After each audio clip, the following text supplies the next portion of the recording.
Let us proceed. Example number 3. Under multiplication of matrices. Let us check the size first. Or tingnan muna natin.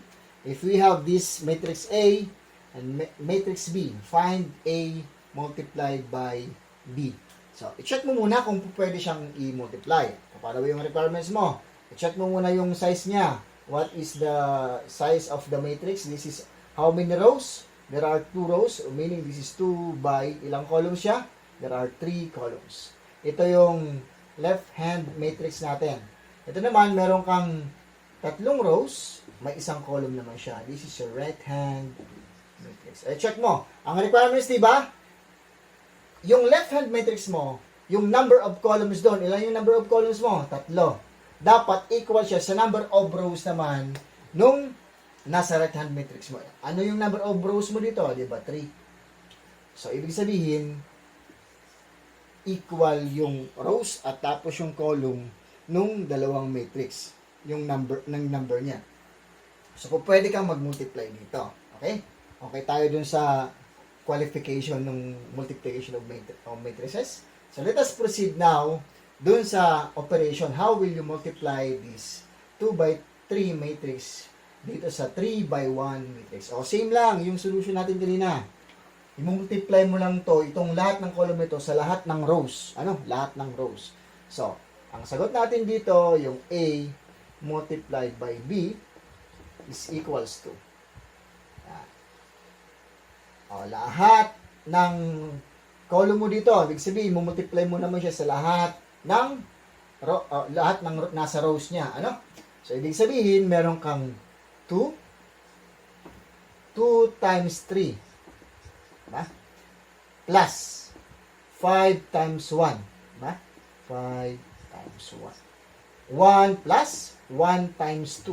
1 times 2. Yan. Tingnan. Ang intersection, wala namang iba, di ba? Ang intersection niya, first row, first column, first row, first column. Kasi ito, wala naman tong second column na, di ba? So, automatic, andun talaga siya. Wala ka namang ibang paglalagyan. So, next, multiply this all columns, o ditong column mo, dun sa second row. So, same, copy mo na lang yan. 2, 5, 1, 2 times 4, di ba? 5 times negative 2. 5 times negative 2. Then 1 times positive 3. O, lahat yan kailangan mong i-add. Okay? Add, and add. Okay? O, yan na yung magiging sagot mo. Simplify. This is now equals to. This is 6 plus 5 plus 1, that is 12. Tama ba? O, plus 2, I mean. This is 13. Ba? 13. 2, 8, 2, 7, then 6. 13. Next. Yung nasa last row. Ito 8. Ito naman negative 10. Ito naman is 3. So, that is equals to 1. Ayan. Ito ay 2. Ito ay 5. Ito naman ay 6. Kaya meron kang 13. So, ang sagot mo dito, the product of your 2 matrices is 13 and 1. So, check nyo kung ano yung observation nyo dun sa product ng 2 by 3 matrix by 3 by 1 matrix. Anong na-observe nyo? Diba? Ang na-observe niya, ang sagot niya is yung rows nung left-hand matrix mo, at tapos yung column naman nung right-hand matrix mo. O, lahat sila nagamit. Ano? Paano mo ma-check? Dapat, kung ano yung natira mo, yung hindi mo nagamit doon, yun ang dapat matira dito. Ano? Since yung, sa qualification, magagamit mo yung column dito, sa arrows dito, dapat equal siya. Pagdating sa result, or dun sa product niya, dapat, ang size niya is yung row nung left-hand matrix mo, tapos yung number of column mo naman sa right-hand matrix mo. Okay? Magkakaroon ka ng 2 by 1 matrix. So, meron ka ng 2, diba? 2 by 1 matrix. Yan. Ito yung sagot natin sa product nitong dalawang matrices nito. O, ganun lang ano. Kung magkapares naman siya, walang problema. Ibig sabihin, kung 2 by 2 by 2 by 2, ibig sabihin 2 by 2 pa rin yung sagot. Kung 3 by 3 multiply by 3 by 3, ibig sabihin 3 by 3 pa rin naman sagot. Pero pag magkaiba na ng size ng matrix, dapat meron kang mag-consider kung ano yung magiging result, ano yung magiging size. Una, kailangan mong i-check muna yung rows nito, tapos sa column, number of column nito, sa number of rows nito. Tapos yung result nan, yung number of row nito, tapos yung number of column naman nito. Kumbaga, magagamit mo siya lahat. Okay? In checking. Ito una, for qualification. Ito naman, for checking dun sa result nung magiging sagot mo. Hopefully, naintindihan ako dito sa multiplication. O kung 3 by 3 naman, mahaba yan. Pero, ganun pa rin ang pattern na gagawin natin. Sige, magbibigay pa rin ako ng set of example para kumbaga, makadagdag sa kaalaman natin. Okay, we'll proceed to example number 4. Gamitan natin ang 3 by 3 multiplied by 3 by 3 matrix. Let's now proceed dito sa last example sa multiplication of matrices. Example number 4 tayo. We have a given 3 by 3 by 3 by 3 matrix. So, isulat ko dito, this is 3 by 3. This is 3 by 3. Ito yung left hand matrix mo. Ito naman yung 3 by 3 na right hand matrix mo. So, we will determine what is the product of the two matrices. So, yung qualification natin, since 3 by 3 naman to, ibig sabihin, qualified na agad siya. Ano yung qualification natin? Yung first, yung left hand matrix mo, kung ano yung number of columns doon, dapat equal dun sa number of rows naman, dun sa right hand matrix mo. Okay na tayo, Okay tayo rito. So, qualification. Ibig sabihin, you can multiply these two matrices. Anyway, pag same size, pwede mo talaga siyang i-multiply. Pag different size, doon mo i-check kung pwede siyang i-multiply. Okay? So, dito, walang problema sa pag-check kasi same lang naman yung size ng dalawang matrices na given. So, let us now proceed dun sa solution ng multiplication of matrices. So, let us find now what is A multiplied by B. Okay? So, first, ang technique dito, lahat ng column mo, i-multiply mo siya sa row, sa first row. Yun yung magiging first row mo naman. Lahat naman ng column, i-multiply mo sa second row, yun naman magiging second row mo. Lahat ng column uli, i-multiply mo sa third row, yun naman ang result doon sa third row. Okay? Pero, isa-isayin natin, So, tingnan natin kung ano yung pattern na pwede nating ma-observe. So, una, lahat muna ng rows. Doon sa first row pa lang. So, first row, negative 1, multiplied by the first entry doon sa first column naman siya, multiplied by 2. Tama? Plus 3, multiplied by negative 5 naman siya. Yung second entry doon sa first row mo, negative 5, multiply mo naman siya sa second entry naman doon sa second row mo. Okay? Plus 2 times 1. Okay? Isulat, unahin ko lagi itong rows, negative 1, 3, tapos 2. Yan. Mumultiply mo siya ng 2, negative 1, negative 5, and 1. Okay? Tingnan nyo, yung placing niya, walang problema kasi, yung placing, yung placing, kung saan yung positioning nung entry mo. So, since this is nasa first row and first column siya, ito naman nasa first row and first column siya, ibig sabihin, automatic, nandun siya sa first row and first column yung position niya. Okay, yung pangalawa, yung intersection niya, nasa second column siya at nasa first row, diba? First row, second column. Ito naman, nasa first row, second column. Ibig sabihin, yun pa rin naman yung magiging position niya. So, negative 1. Copy mo na lang yung lahat ng rows mo. So, meron kang negative 1, 3, and 2. So, negative 1. Multiply man ng lahat naman ng second column mo. 6. Diba? Plus yung 3. Multiplied by 4. Then 2 plus 2 multiplied by negative 3. O, tingnan na, lahat ng rows, negative 1, 3, and 2. Negative 1, 3, and 2. Multiply mo naman siya nung lahat ng column naman. So, negative 2, negative 1, and negative 5 and 1. Ito naman, 6, 4, and negative 3. So, yung last entry mo dun sa first row mo will be, same lang naman yung row na i-multiply mo, negative 1. Multiply mo na siya ng nasa third row.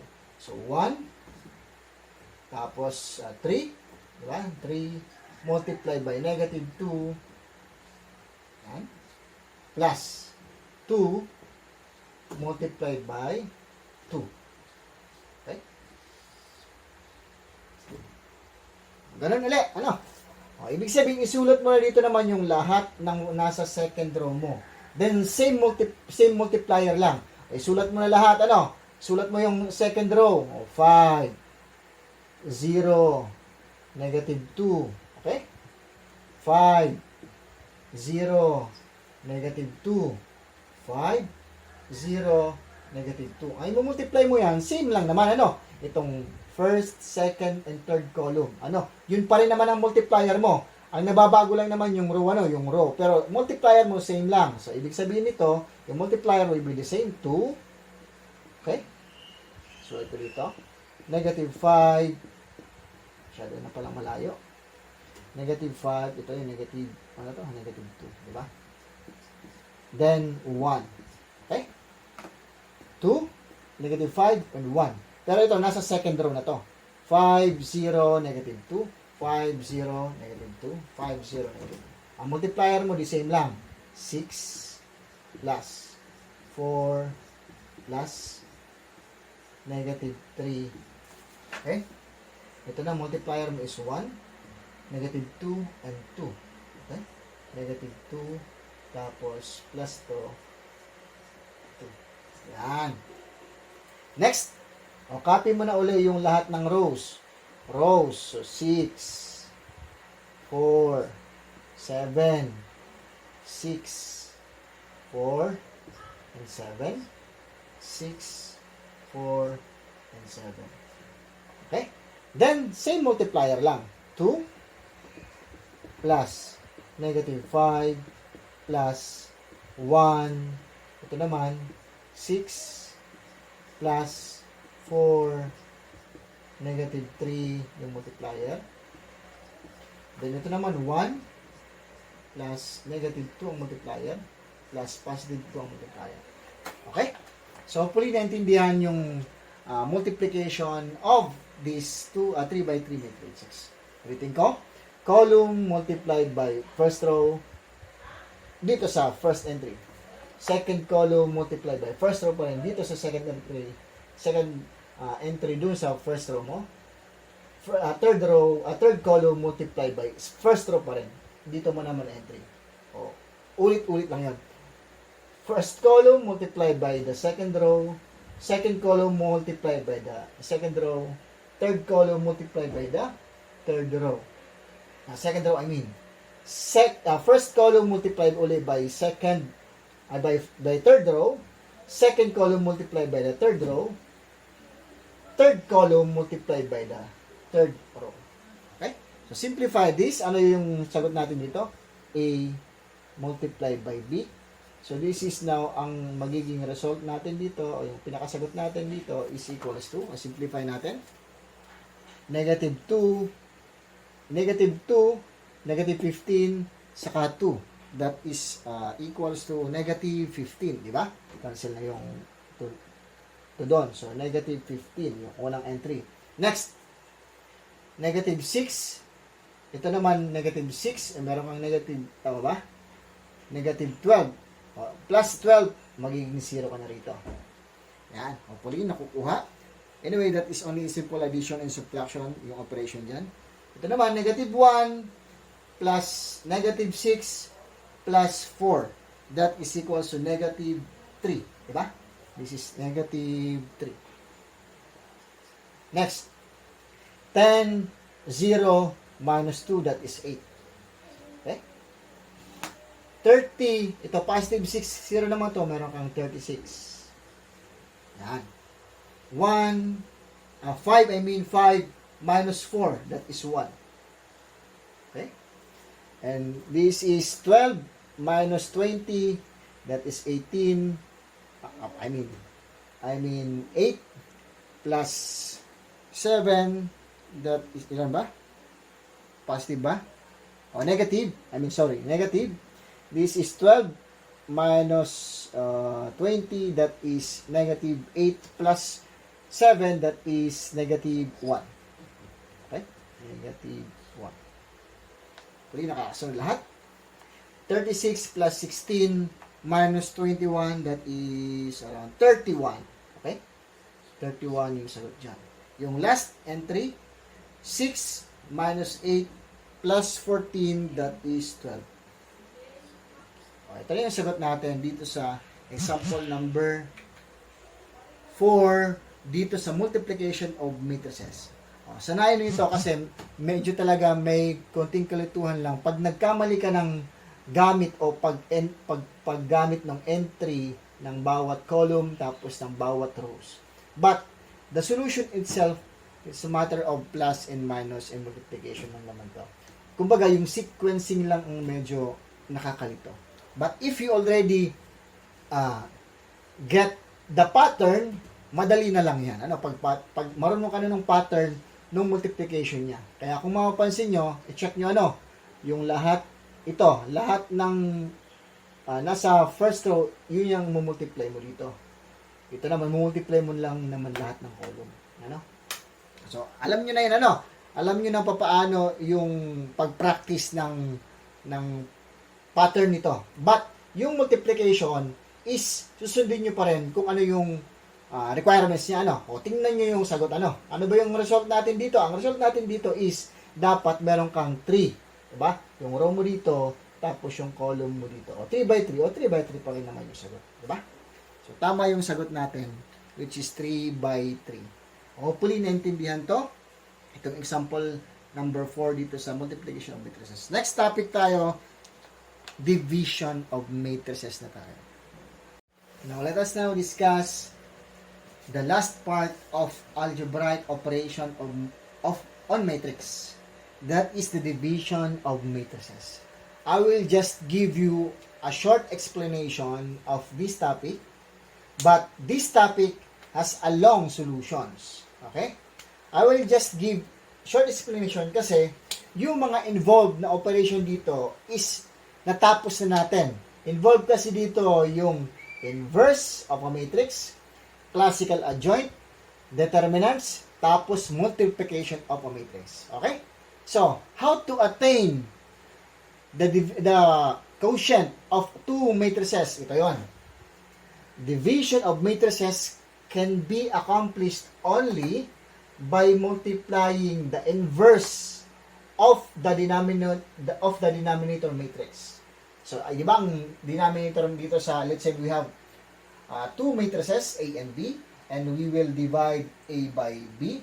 So, ang denominator natin will be B. So, therefore, to accomplish the division of matrices or the quotient between the two matrices, kailangan mong hanapin yung inverse ng denominator mo. Saka mo siya i-multiply dun sa numerator. Okay? Therefore, A divided by B matrix is just equal or the same as A multiplied by the inverse of the denominator of the given matrix. Inverse matrix, di ba? Tapos na tayo ito. I have already done explaining what is the solution under the inverse of a matrix. Okay? Yung inverse of a matrix, ano ba yung involved din doon? Di ba? Ang inverse of a matrix, ito yung formula. You need to find the inverse of the matrix, that is the classical adjoint of the given matrix divided by the determinants of that matrix. So, pag makuha mo yung inverse of a matrix, then proceed dun sa multiplication na. So, I will explain shortly here because all involved solution or topics here already given to you. So, uploaded naman lahat ng topics na involved sa division of matrices. Una, if we have given matrix A and matrix B, find A over B. So, ang una mong gagawin, find first the inverse of this matrix, the matrix B. How to attain the inverse of the matrix B? That is, ang symbol natin, B raised to negative 1. So, ang formula doon, that is equals to B, adjoint or the classical adjoint of this matrix B, divide this by the determinants. Determinants to ano? Hindi yan absolute value. Doon sa mga nagtanong, that is not determinants. That is determinant. That is not absolute value. Wala naman ako discuss absolute value sa topic natin sa matrices. So, yung symbol na dalawang vertical lines, that is determinants. So, hanapin mo yung determinants para makuha mo yung inverse of matrix. Tapos na tayo sa topic na to. So, kumbaga, kaya shortcut na lang to, ano? So, hanapin mo what is the classical adjoint of matrix B. Ito na yon. Binigay ko na yung sagot, ano? We have already the values of the classical adjoint of matrix B. This is the elements or entries. Then, this is the determinants of the matrix B. Also, determinants na to. Ano? Then, find the value of the inverse. Ang inverse, divide mo lang lahat ng elements by the, by the determinants. Ano? I-divide mo yung 20 by 70, 10 by 70, negative 10 by 70. All entries must be divided by 70. Ito naman yung sagot dyan. Ano? Ito na yung inverse of the matrix B. Ito na yung simplified answer dun sa inverse of this matrix. After finding or determining what is the inverse of the denominator, which is your B, yung matrix B mo, then saka ka mag-multiply. I-multiply mo na to, you need to multiply this by yung matrix A mo. Multiply mo na. O yung kakatapos lang natin na topic, which is multiplication of matrices, o yun ang gamitin mong solution doon. Multiplication na. Proceed na sa multiplication kasi yung A divide B, that is equals to A multiplied by the inverse of matrix B. O, ito na yung sagot natin. Ano? Pag mahanap mo tong A multiplied by inverse of matrix B, that is already your answer of, or the quotient of A divided by B. Okay? Kunin nyo na lang yung sagot dyan. The solution, tapos na tayo dito sa, yung involved na solution dito, tapos na tayo. You can just watch yung previous topics natin, dun sa cofactor, dun sa transpose, dun sa classical adjoint, dun sa determinants, at yung kakatapos lang natin yung topic, which is yung multiplication of matrices. Hopefully, naintindihan kung ano yung concept involved dito sa division of matrices. Okay? Salamat!